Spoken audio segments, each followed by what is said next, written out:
Banyak yang bertanya, kapan vaksin Nusantara bisa digunakan? Kapan saya bisa menggunakan vaksin Nusantara? Beberapa waktu yang lalu, justru Terawan Agus Putranto mengumumkan bahwa vaksin Nusantara sudah masuk dimuat dalam jurnal internasional.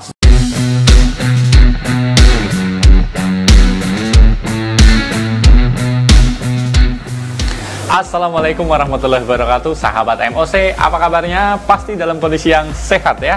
Tetap jaga kesehatan teman-teman semuanya, tetap bersemangat pastinya. Terima kasih kebersamaannya sudah hadir membersamai dengan Mas Oji Channel yang kita kembangkan sebagai teman berbagi, motivasi, dan inspirasi.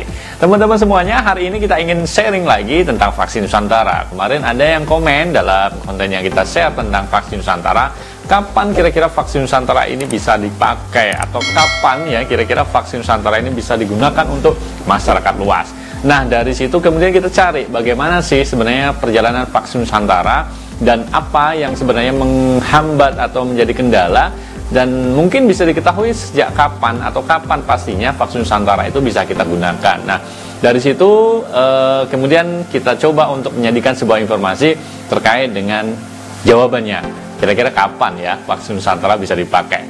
Nah, bagaimana jawabannya? Yuk kita simak dalam tayangan yang berikut ini. Sahabat MOC, sudah sekian lama vaksin Nusantara yang digadang-gadang menjadi salah satu solusi pencegahan COVID-19. Berbagai dinamika polemik yang mewarnai, hingga kini belum ada kepastian tentang kesiapan vaksin Nusantara.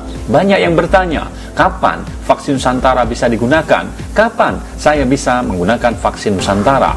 Dikabarkan sebelumnya bahwa beberapa tokoh sudah menggunakan vaksin Nusantara, mulai dari para tokoh politik, anggota DPR, para pejabat, para selebriti juga sudah mencoba vaksin yang digagas oleh mantan Menteri Kesehatan Terawan Agus Putranto ini. Namun, sejauh ini masyarakat masih dibuat bertanya-tanya tentang kapan waktunya vaksin Nusantara bisa digunakan secara luas oleh masyarakat.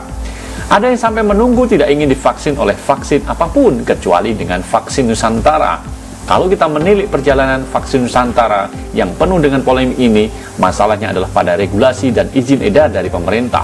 Di samping izin uji klinis tahap kedua, vaksin Nusantara juga tidak dikeluarkan. Beberapa waktu yang lalu sempat heboh soal sejumlah anggota DPR Komisi 9 yang mengikuti pengambilan sampel darah untuk uji vaksin Nusantara. Pasalnya, hingga saat ini Badan Pengawas Obat dan Makanan Badan POM belum memberikan izin atau lampu hijau kelanjutan uji klinis vaksin Nusantara karena sejumlah catatan. Hal ini ditegaskan juru bicara vaksinasi COVID-19 Lucia Rizka Andalusia. Ia menyebutkan belum ada izin dari Badan POM untuk mengeluarkan persetujuan uji klinik fase kedua vaksin Nusantara. Tidak ada izin uji klinik fase 2 yang dikeluarkan oleh Badan POM untuk vaksin Nusantara, kata Rizka. Menanggapi pengambilan sampel uji vaksin Nusantara yang dilakukan oleh anggota DPR Komisi 19, ia tidak melarang proses tersebut. Namun catatannya tidak bisa masuk dalam vaksin COVID-19 yang kemudian akan diedarkan. Konsekuensinya, kalau sekarang sebagai penelitian saja tidak apa-apa asal tidak menjadi produk yang akan dimintai izin edar. Sementara itu, penggagas vaksin Nusantara seolah tak mau ambil pusing yang ada. Beberapa waktu yang lalu, justru Terawan Agus Putranto mengumumkan bahwa vaksin Nusantara sudah masuk dimuat dalam jurnal internasional secara resmi. Seperti diketahui, vaksin Nusantara menggunakan teknologi berbasis sel dendritik. Dalam jumlah tersebut, para peneliti menjelaskan alasan vaksinasi sel dendritik bisa mencegah COVID-19. Sel dendritik dapat menginduksi kekebalan sel T yang kuat. Selain itu, sel dendritik juga memainkan peran dalam antagonesis COVID-19, menjadikannya target vaksinasi potensial. Demikian klaim para peneliti dikutip dari jurnal ilmiah yang diterbitkan oleh Taylor and Francis Online. Lantas bagaimana kelanjutan dari vaksin ini dan kapan warga masyarakat bisa menggunakannya?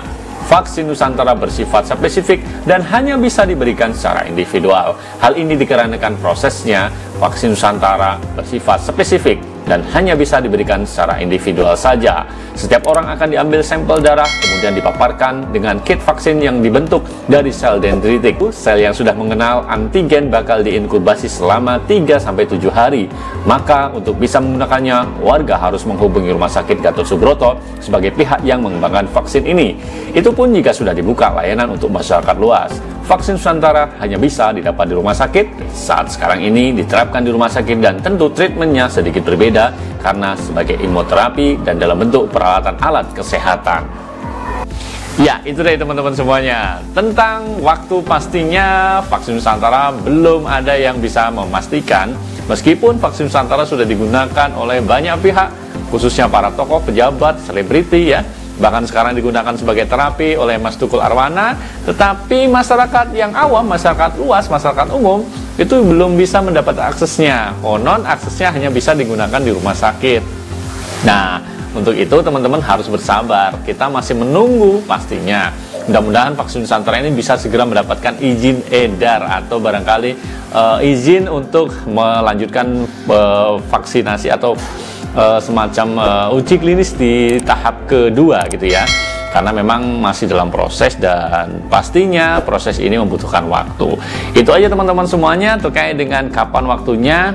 Kita bisa menyimpulkan bahwa vaksin Nusantara masih dalam proses dan prosesnya akan terus berjalan. Mudah-mudahan bisa segera dipublikasikan dan digunakan oleh masyarakat luas. Terima kasih kebersamaannya. Saya undur diri. Sampai ketemu di lain kesempatan. Tetap semangat. Assalamualaikum warahmatullahi wabarakatuh.